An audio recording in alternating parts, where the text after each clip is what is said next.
بسم اللہ الرحمن الرحیم۔ ہم نبی کریم صلی اللہ علیہ وآلہ وسلم کے ساتھ ایک سفر میں تھے، اور جب ہم بلندی پر چڑھتے تو زور سے چلا کر تکبیر کہتے۔ اس پر حضرت صلی اللہ علیہ وآلہ وسلم نے فرمایا کہ لوگو، اپنے اوپر رحم کھاؤ، اللہ بہرا نہیں ہے اور نہ وہ کہیں دور ہے۔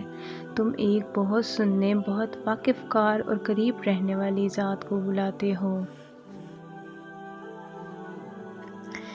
پھر حضرت صلی اللہ علیہ وآلہ وسلم میرے پاس آئے۔ میں اس وقت دل میں لا حول ولا قوۃ الا باللہ کہہ رہا تھا۔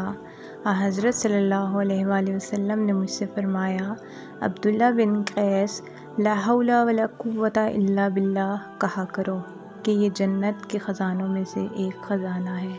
یا آپ صلی اللہ علیہ وآلہ وسلم نے فرمایا، کیا میں تمہیں یہ نہ بتا دوں؟